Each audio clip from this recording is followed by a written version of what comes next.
Church? Good morning, sister! Tinanggal ko kasi echo ng ano ko kaya hindi kayo magugulat. Mamaya sisigaw ako. Kasi hindi ba pwede kasi na may echo, pangit garal-gal dun sa ano bulo. Amen po? Kaya iingatan natin ang ating microphone nang hindi nagiging basag. Amen po? Okay, let's start. Open your Bible to Hebrew chapter 9, verse 11 to 28. Ha? May ibo. Maganda yun kasi sento. Amen? Ating title is parang sentuhan ulit dyan. Ano tayo dito? Anong title natin? Save. Ano? Kaligtasan. Save. Amen? Nandiyan na ba kayo? Say amen? Amen. O hindi pa, antay ko kayo. Okay, let's start. Say amen. Amen. Okay.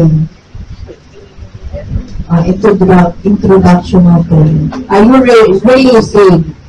Amen. Hindi po niyo pa nakikita? Ay, hindi pa nakikita. O sige, antay ko kayo.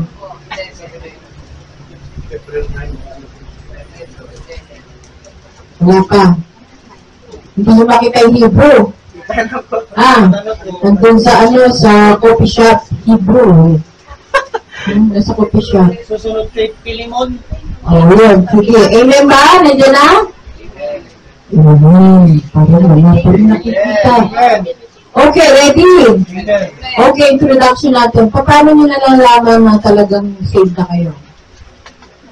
Yan ang tutuklasin natin. Yan ang pag-aaralan natin. At, talaga ba? Yung tanong is, are you really saved? How do you know you're saved? Okay, let's start. Okay, ngayon, hindi na tayo mag-aano ng English para hindi tayo maaga. Kasi medyo, tong sensitive ang ating topic ngayon. Kaya kailangan makinig. Amen po? Amen. Kung kaya niyo mag-take note, mag-take note. Okay. Verse 11, ngunit dumating na si Kristo, ang pinakapunong pari ng mabubuting bagay na narito na. At siya'y naglilingkod doon sa sambahang higit na dakila. Walang katulad at hindi ginawa ng tao. Ang sambahang ito ay hindi sa sanlibutan ito. Alam niyo ba yung sambahan? Yung pinagsasambahan. Sinagog. O, parang sinagog. Parang sinagog. Yung sa ng Old Testament, diba yung pagpasok nun, merong pinapasokan ng mga pari. O, explain natin yan. Verse 12, minsan lamang pumasok si Kristo sa dako, kabanal-banalan, at iyo'y sapat na. Hindi dugo ng mga kambing at gula ang kanyang inihandog, kundi ang sarili niyang dugo para mapatawad tayo sa ating mga kasalanan. Magpakailanman. Verse 13, kung ang dugo ng mga kambing at toro at ang abo ng dumalagang baka ang ininisik sa mga taong itinuturing na marumi upang sila'y luminis ayon sa kautusan, verse 14, higit ang nagagawa ng dugo ni Kristo. Sa pamamagitan ng walang hanggang espiritu, inalin niya sa Diyos ang kanyang sarili. Bilang handog na walang kapintasan, ang kanyang dugo ang lumilinis sa ating puso't isipan sa mga gawaing walang kabuluhan upang tayo'y makapaglingkod sa Diyos na buhay. Amen? Next. Kaya nga, si Kristo ang tagapamagitan ng bagong kasunduan. Ano daw si Kristo? Tagapamagitan. Sa pamamagitan ng kanyang kamatayan, ipinatawad ang paglabag ng mga tao noong sila'y nasa ilalim pa ng naunang kasunduan. Dahil dito, makakamtan ng mga tinawag ng Diyos ang walang hanggang pagpapala na kanyang ipinangako. Amen? Amen. Verse 16, kapag may testamento, kailangan mapatunayang patay na ang gumawa niyon. Verse 17, sapagkat ang testamento ay walang bisa habang buhay pa ang gumawa. Magkakabisa lamang iyon kapag siya'y namatay na. Verse 18, tandaan niyo yung mga binabasa natin ha, maging ang naunang kasunduan ay hindi pinagtibay kung hindi sa dugo ng mga hayop na inihandog. Amen po? Amen. Verse 19, matapos ipahayag ni Moises sa mga tao ang bawat alituntunin sa kautusan, kinuha niya ang dugo ng mga baka at ng mga kambing at hinaluan niya iyon ng tubig. Kumuha siya ng pulang lana at sanga ng isupo at isinawsaw iyon sa dugong may halong tubig. Minisikan ang aklat ng kautusan at ang mga tao. Verse 20, kasabay nito'y kanyang sinabi, ito ang dugo nagpapatibay sa tipan. Ano daw? Nagpapatibay, di ba? Sa tipan na ibinigay ng Diyos at ipinapatupad sa inyo. Verse 21, minisikan din niya ng dugo ang tolda at ang mga kagamitan sa pagsamba. Verse 22, ayon sa kautusan, halos lahat ng bagay ay nililinis sa pamamagitan ng dugo at walang kapatawaran ng kasalanan kung hindi sa pamamagitan ng pag-aalay ng dugo.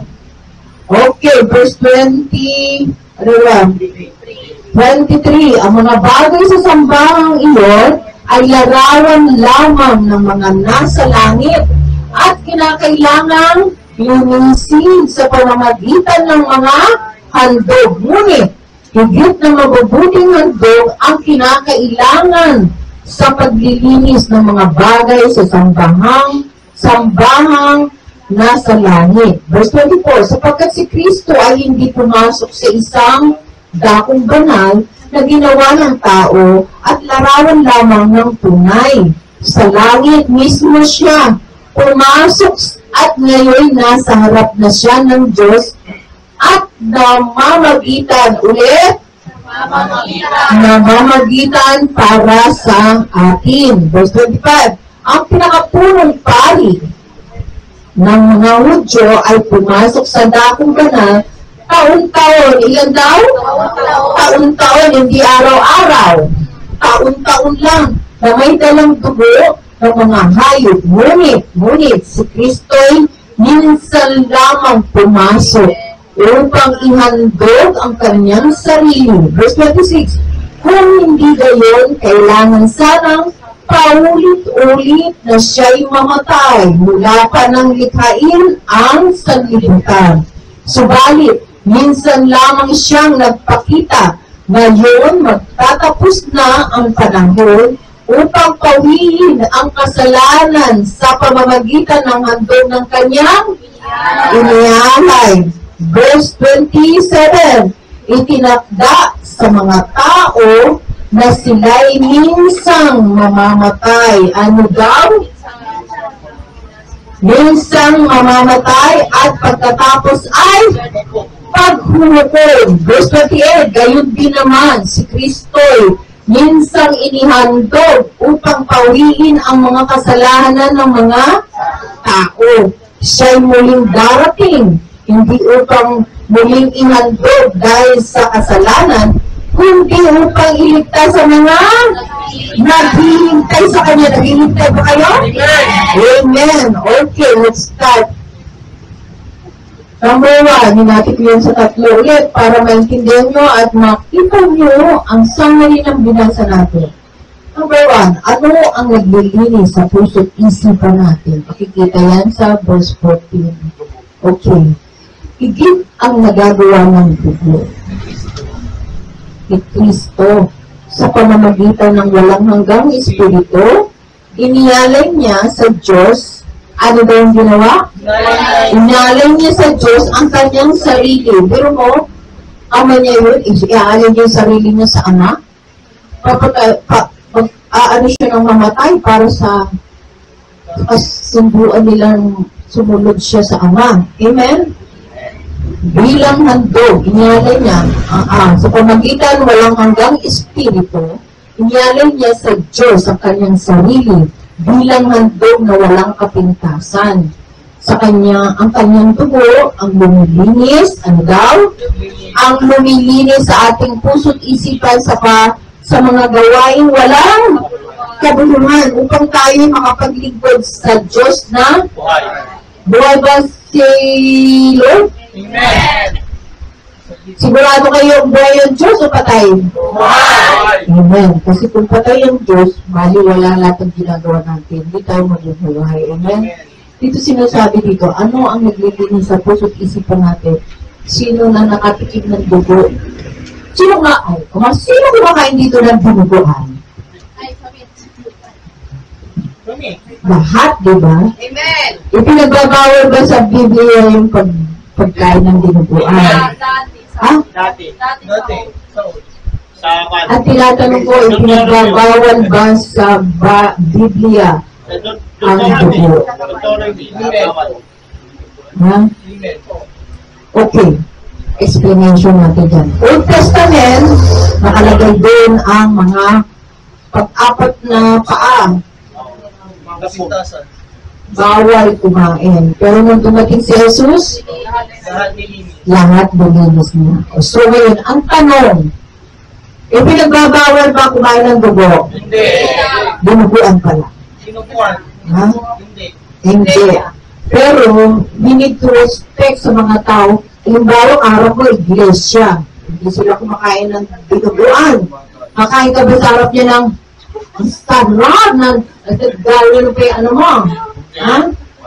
Siyempre, respetuhin niyo yung nasa harap niyo. Hindi naman porkit hindi siya kumakain. Sa harap ka pa talaga kakain. Pwede ba naman itago tapos pag ipin mo, ipin mo. Ha? Kailangan, ano tayo dyan ingat-ingat. Okay? Ang sinasabi dito, ang dugo ni Kristo, hindi yung literal. Nakita niyo yung communion? The symbol ng ating iisa sa Panginoon. Na naniniwala tayo na ang pagkamatay, ano ba yung ginagawa niyo? Ang pagkamatay ni Kristo, ang kanyang katawan, ay pinagtira-piraso ba yung tinapay? Amen. Ganon din sa salita ng Diyos, di ba? Amen. Pinagtira-piraso niya ang tinapay at ibinigay sa kanyang mga disipulo. Kabilang ba tayo doon? Amen. Amen. So ngayon, bawat tinatanggap natin ang katawan ni Kristo, nararamdaman natin ang pagmamahal niya dahil sa kanya, hindi tayo maliligtas. Hindi tayo magiging malinis. Siya ang naging makasalanan at ibinigay niya sa atin ang kabanyasan, righteousness. Amen? Kaya kapag hindi naiintindihan ng mga tao na paano masasabi na wala ka ng kasalanan, sa oras na tinanggap mo si Kristo, mawawala lahat ang mga sumpa, kasalanan, kasakitan, yung mga mana-mana ng sakit. Stop na sa'yo kasi tinanggap mo si Kristo, kinuha na ni Kristo lahat yan. Amen? Pero pag di naniniwala, patuloy yung manama, ay mano sa amin yung ganyan, diabetes, high blood, Jesus name, sa pangalan ni Jesus, kinuha na ni Jesus, ang lahat ng kasakitan, sumpa, mga nang nakaraan, ng mga ninuno, in-stop mula sa aking generation, hindi na siya magpapatuloy. Amen po? Amen. Kailangan paniwala natin yun. At lahat ng sa pamamagitan ng dugo, ang nag-uugnay. Nakikita niyo yun sa mga, yung blood compact? Amen. Tayo, mas matindi ang blood compact sa atin. Ang dugo niya, ang ibinigay niya sa atin. Naniniwala ba kayo? Amen. O gusto niyo kumain ng dugo? Naniniwala ka. Hindi kailangan literally. Kung naniniwala kayo na tinatanggap niyo every communion, Lord, sa pamamagitan ng element na to, tinatanggap ko na nag-iisa na tayo. Ikaw ay nasa akin, ako ay nasa iyo, at patuloy ang dugo mo ay nasa akin. Any viruses, any sickness hindi lalapit sa akin because of your blood, covering of my whole body and my spirit. Tama po ba? Amen. Kung hindi nyo dinideclare sa sarili mo, hindi ako dadapuan niya dahil nasa akin ang dugo ni Kristo. Amen? Kaya kung ano ay, sila lang yun. Bakit? Hindi ka ba kasama sa covenant na binigay ni Kristo? Lahat. Tama ba? Si sister lang ba? Lahat. Lahat, diba? Parang exempted. Kahit ang mga ano, tumanggap ka, Muslim ka, at tumanggap ka kay Kristo, o kasama ka na sa kanyang covenant. Maniniwala ka lang, kaya nga by faith, diba? Yung faith mo, palalaguin mo, dahil ang dubon yan ang maglilinis ng ating kaisipan. Ano ba itong kaisipan na to? Mga problema, hindi makatulog. Hindi lang yun. Ang kaisipan ng negative. Ay, wala na kabili, makakainin. Ay, wala nang pag-asa mga anak ko. Hindi dapat ganon. Lilinisin niya ng dugo dahil si Jesus ang pag-asa ng ating pag-asa ng ating buhay. Kasi tayo mismo, nakakiling tayo sa Kanya. Nakakiling ba kayo sa Kanya? Amen. Your faith. Ayun yung kasulit yan, no? Walk by faith, not by sight.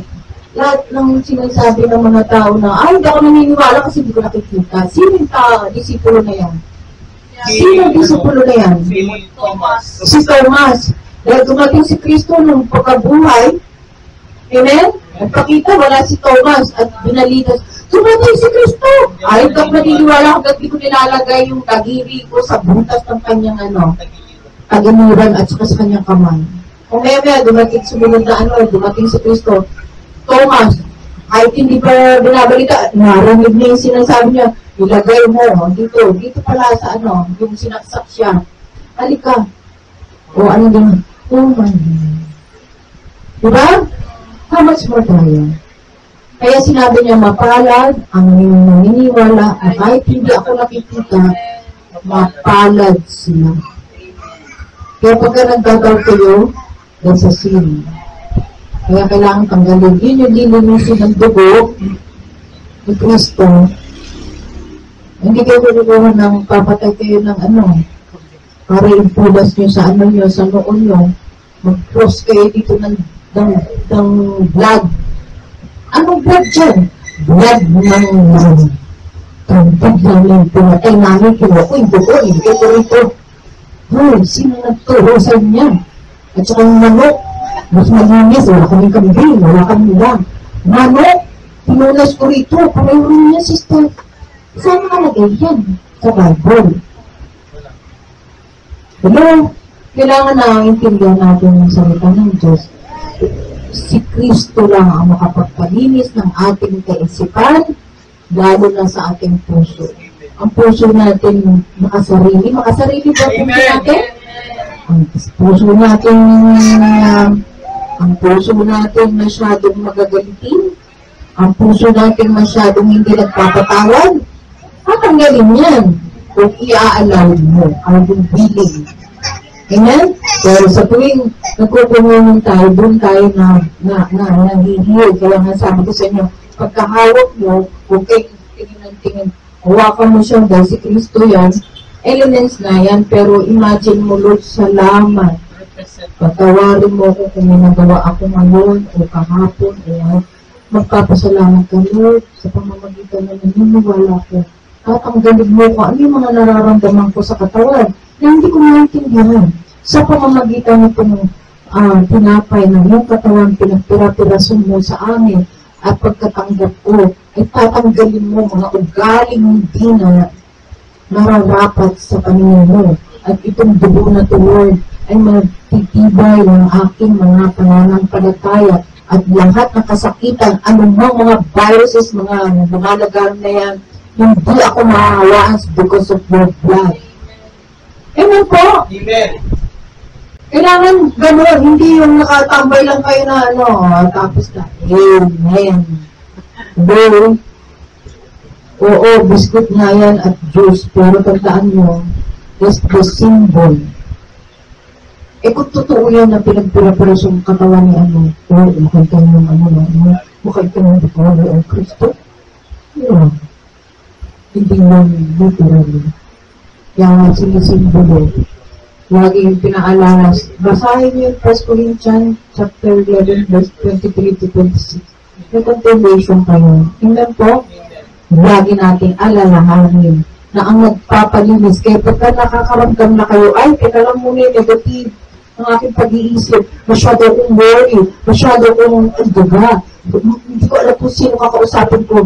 Lord, sa pamamagitan ng dugo mo, ikaw ang maglinis sa aking kaisipan ng nagdudumi. May pumapasok ng mga hindi kaya sa aking kaisipan. Linisin mo sa pangalan ni Jesus. Aking puso, naghalit ako, Lord.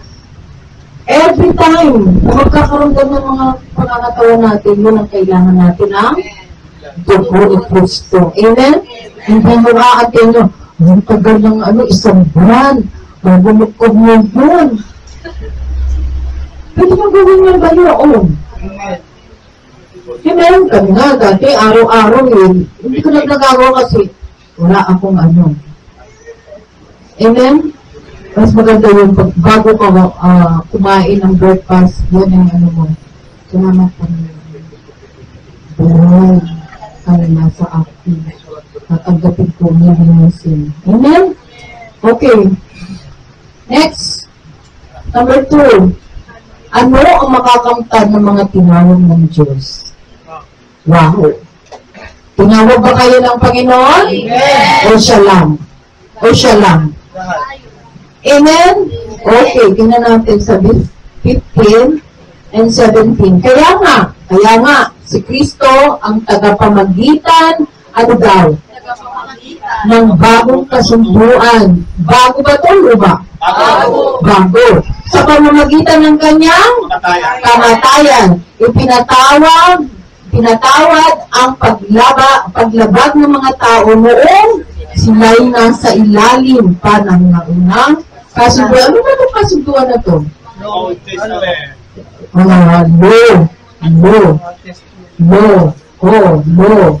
No? Ayan ang pinaiiral ng mga Pariseo. Ay, hindi ka sumusunod sa Sinasabihan niya kay Kristo, nagpapagaling ka sa araw ng pamamahinga. Amen? Dahil dito, makakanta ng mga tinawag ng Diyos ang walang hanggang pagpapala. Makinig kayo dito, pagpapala ng kanyang ipinangako. Ito yung mga inheritance. Sino rito yung mga magulang na may mga mamanahin, may namamanahin. Wala kami. Okay.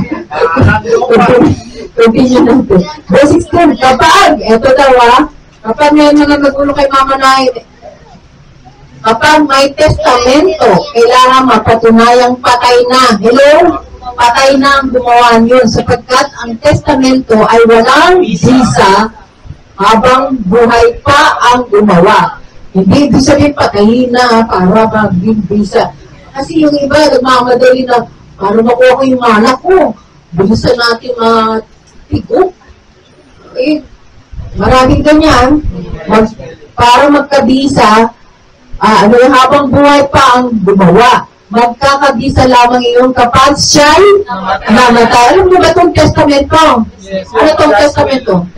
Last will of testament. Sino dito yung mga pagulong na ganyan?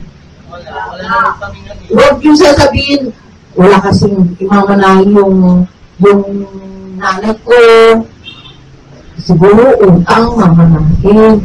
Hindi namin tatanggalin. Tandaan nyo, hindi lang lupa o bahay. Kung anong ang meron siya. Yung mga sinisig kahit hindi totoo. Basta nyo na lang ako kukunin sa kanya yung ay akin nila. Bigyan mo na sa akin yung pagmamatag ka Kahit hindi totoo, kukuhanin. Marami naging ganyan. Ako na-experience ng ganyan. Buhay pa lola ko. Hanggang tinungalan niya yung mana kahit buhay pa. Ano nangyari doon sa mana? Natunaw. Bumili ng kabayo, naging yung kabayo, nalaman na binili niya is kakao. So, may bininteng kabayo, naging motor. So, yung motor, walang pakinabang, nilagyan ng pampahaba na, parang maging pasahero. Sidecar. Hindi sidecar, motor lang na mahaba. So, ngayon, naging sira-sira na. Ano nangyari doon sa mana? Natunaw, kasi nadali. Buhay pa yung tao Buhay pa, kinukuha na. Pinakamasama, na kumukuha kayo ng mana, nakasulat sa testamento na hanggat buhay pa, ay sa Bible yun, kinuha yan sa mga law ng mga lawyer, sa Bible sila kumukuha. Dahil yun yung sinasabi, nakasulat, sabi ng mga lawyer din yan, nakasulat dito sa Will of Testament ng mga magulang mo, hindi mo siya makukuha para sa mga anak mo, apo mo, nagkukuhanin, nag-aagawan sila di ba? Nababalitaan niya? Amen. Akin na yan. Hindi po pwede. Kasi ang nakasulat dito, ito. Oo. Kailangan, kung ano yung nakasulat, pagka nawala na, magkakaroon lang ng visa. Hindi yung buhay kinuha mo lang, akin itong testament na to. Pwede pang mabago yun Kaya, huwag tayo mag-focus doon sa mana ng ang sinasabi dito ng Panginoon, magpatuloy tayo dahil may pangako. Ano ba sinabi niya doon? Walang hanggang? Ano walang hanggang? Ano to walang hanggang? Ano ba ito walang hanggang?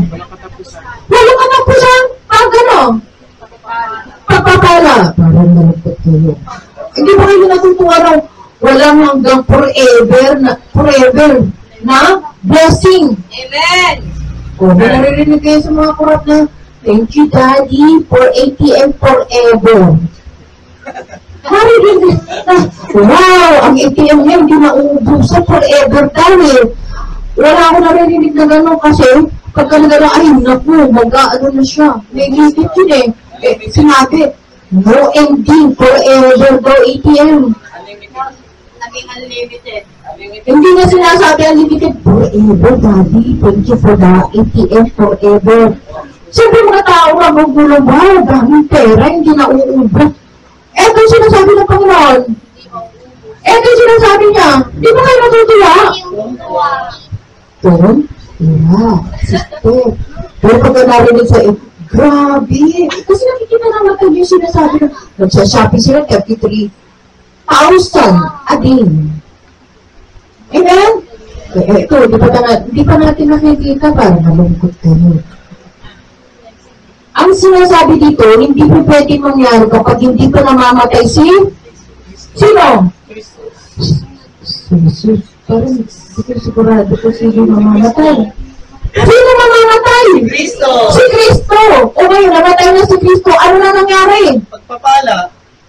Wala ko natawag. Sister.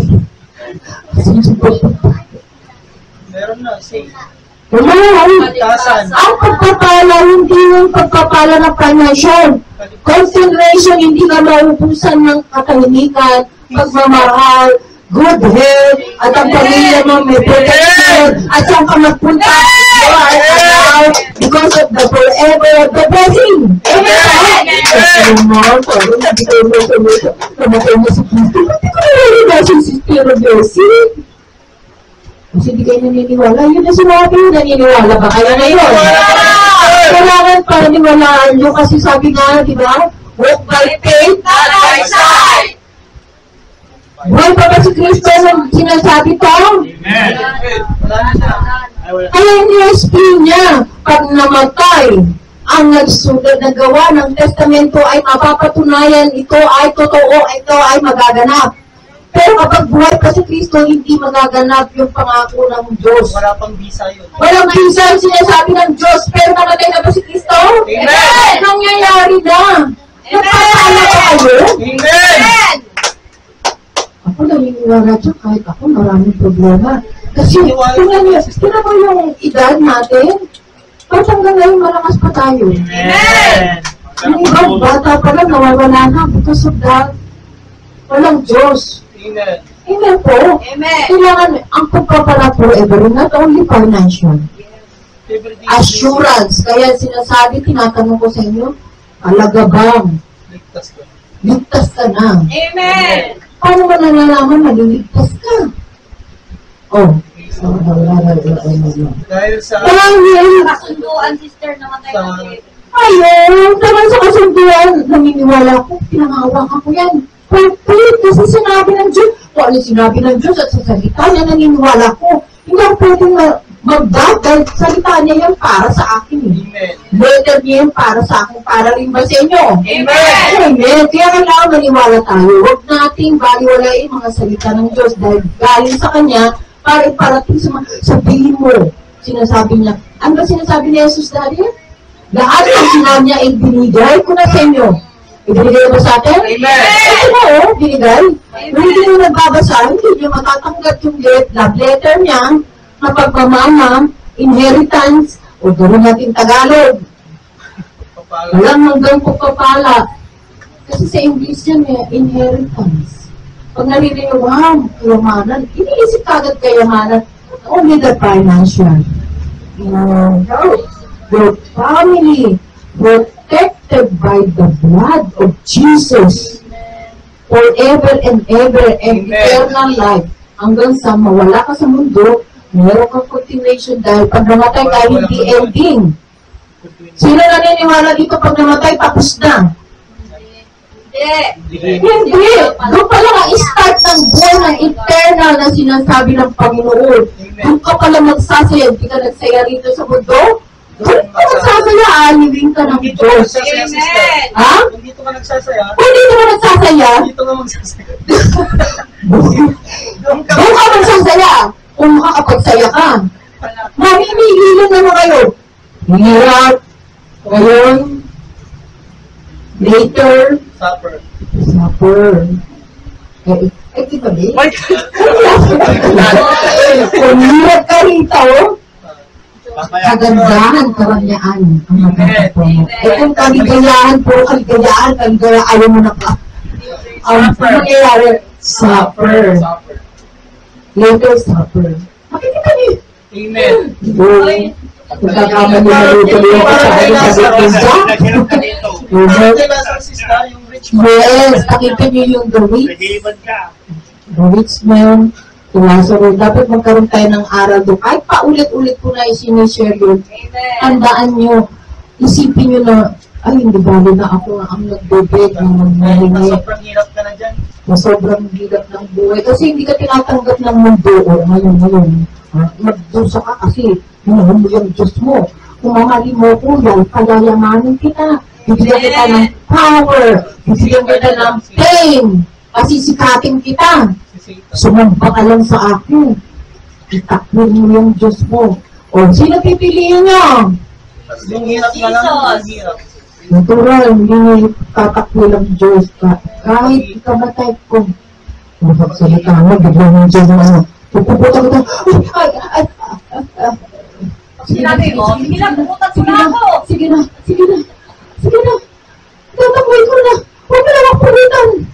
Nalalaman si Stephen. Kagaganda lang ng kararetalki lang ng mukha ko.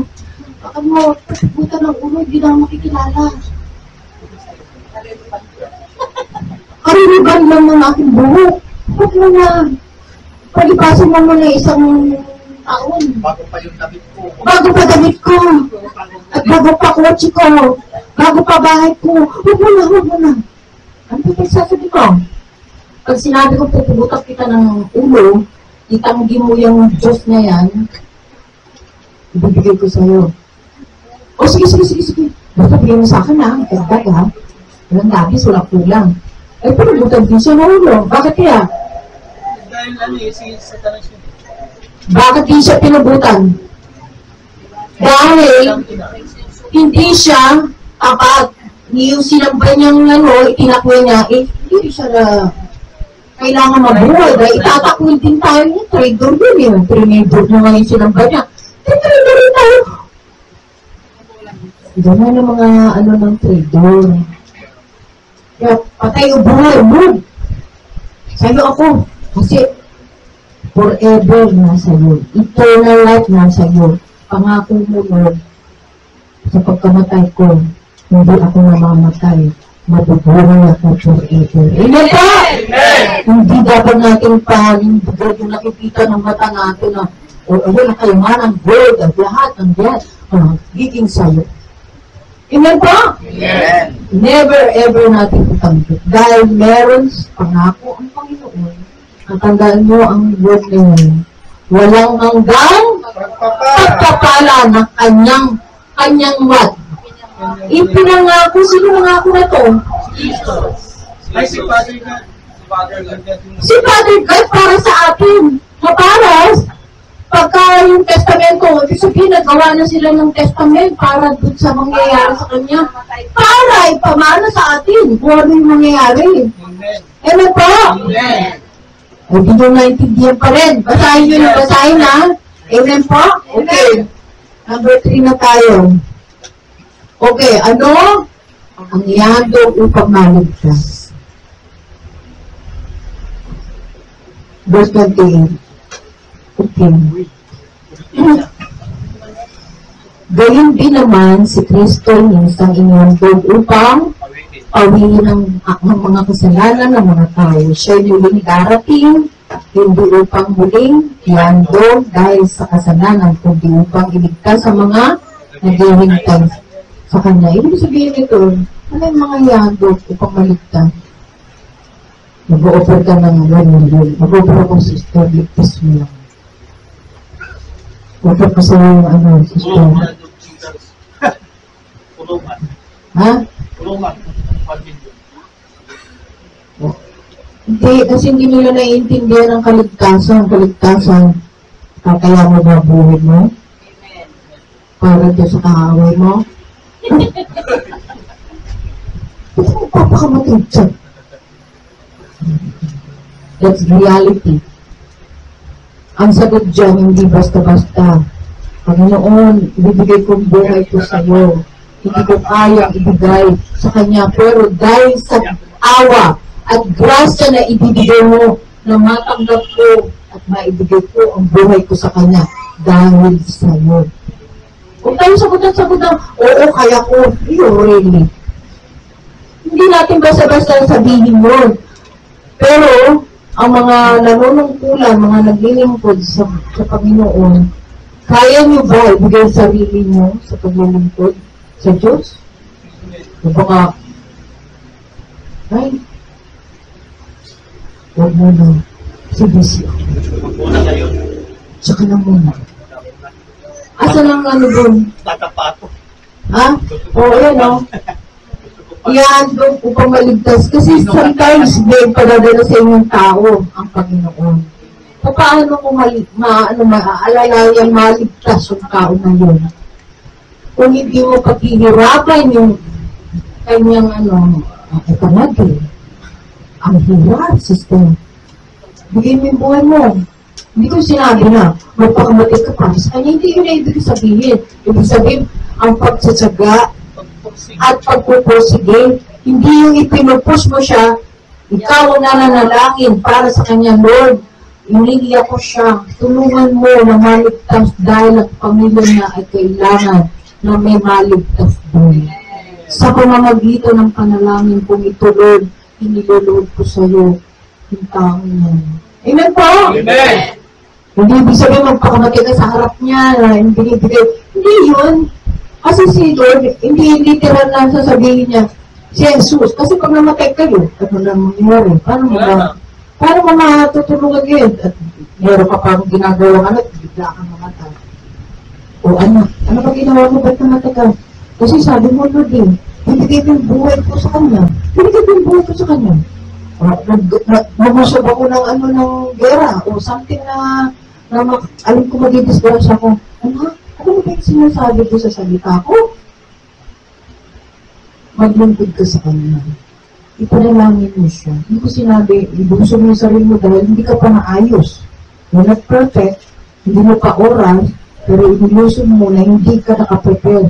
Anak, hindi ka prepare dito. Meron kang hindi pinapapawag. Alam ng Panginoon yan. Amen. Kailangan alam natin sa puso na, tingnan mo na, alam kong kaya kong ibigay ang buhay ko sa kanya, Lord, willing sa ako. Kailangan ako maging maayos upang sa oras na darating na kuhanin ako, accidentally, kasi ang akaaway, steal, kill, and destroy. Naka-prepare yan lahat sa atin. Huwag kayo magugulat at bigla na lang kayo na-aksidente. Oops, warning to sa atin. Ay, ito lang. Pinawalingan ako ni Lord kasi naagaw tayo ng Panginoon ay ng enemy sa Panginoon. Amen? So ngayon, paano mo masasabi sa Panginoon, Lord, hindi ko naman yung buhay ko sa Kanya. Ako, sumabak ako doon sa gera. Para bigay ko yung buhay ko sa Kanya. Yun ang ibig sabihin, anak, hindi mo naintindihan ang salita ko. Paglilingkuran mo at ipanalangin mo siya hanggang sa masagot dahil ang puso mo hindi pa nakaayon. Nakaayon na bala tayo? Hindi pa. Araw-araw na tayo nang humingi ng kapatawaran dahil ang kapatawaran ang kailangan natin sa tuwing natutulog tayo. Panginoon, patawarin mo ako, makakatulog ako, makakamit kita, magkikita tayo. Kasi sometimes hindi na tayo nagigising. Mabuti na kayo na tayo ng tawad. Mabuti na kayo ng tawad sa panalangin nyo, hindi na kayo magigising. Usa ng po na yun. Sa baba. Mamimili lang naman kayo eh. Down and up. Mag-i-escalator kayo pababa. O elevator pababa. Mag-escalator na lang pataas. Ganyan po, kailangan inatan natin ang ating mga paniniwala ng paghahanto ng kaligtasan. Ang kaligtasan ay hindi lang ang kaligtasan mo. Kaligtasan mo ay siguraduhin na talagang ligtas mo kayo. Kaya nga tinatanong sila, sigurado ka ba na ikaw ay ligtas? Paano mo nalalaman na ikaw ay ligtas? Mangga. Dahil sa ipan. Ha? Ipan kay Kristo. Kay Kristo, dahil alam mo, nakikinig at ginagawa mo at sumusunod ka sa salita niya.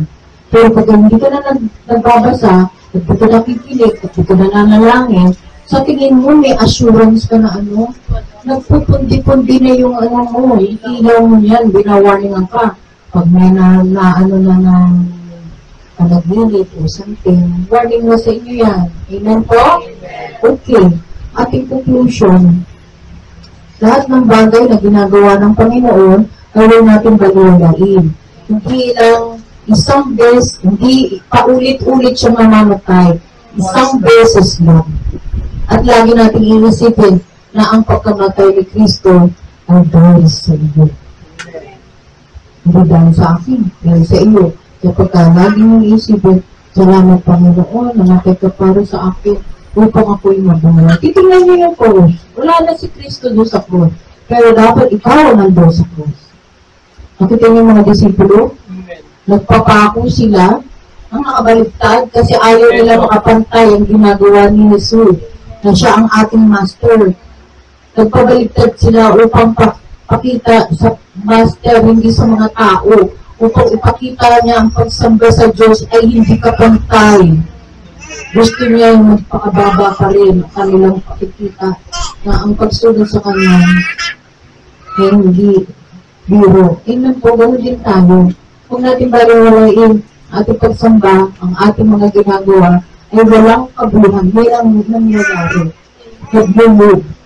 Sa panaginip, sa mga vision, sa mga kapatiran, sa mga nangyayari sa mundo, naliligtas ang mga anak at sumusunod sa Kanya. Amen po? Huwag natin kaliligtaan, ha? Kabilang ba kayo doon sa mga tinawag? Amen! Huwag tinawag lang kayong, hindi kayo lumingon. Kapag tinawag kayo, Jessa. Lumingon? Amen. Ako hindi sabihin ko. Amen!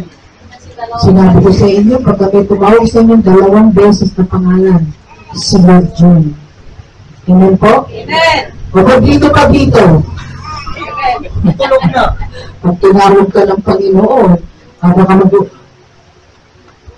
ikaw ba tumatawag sa akin? Hindi. Matulog ka na. Pag tinawag ka na dyan, pa dito. Bumabit ka na. Naririto ko, Panginoon, ano po ang ano ko? makikinig po ako. At sabihin, tinatawag may message sa iyo si Lord. Hindi siya magpaparating ng mga angel ng biglang magpapakita sa iyo. At akinig ka, nagabati ka ng DOS. Ay. Amen po. Amen. Nagsisimula yan sa ano, ayun mga sa labang. Walang ganun si Lord. Kasi, ano yung magagano? Ano yung tumatawag na yun? Satanas yan. Satanas! Diba tinawag niya si ano? Kaleba. Natakot ko yung brother Tinawag mo si Eva eh. Katid lang pa sa iyo. Sabi niya. Saan ba mo? Doon sa tulo niya. Uy. Pinuntan na ako. Huwag yun yung doon sa may ano, side mirror kung nakakotse kasi baka naman eh. Ha? Pero pag kailangan guys, huwag kayo nilulog. Pero pag tinawag pangalan nyo, yes Lord, tikit. Pero pag nagdadara, huwag kayo pipikit, baka mabagka kayo. Amen po? Mag-ingat. Amen po? Okay, let's pray now.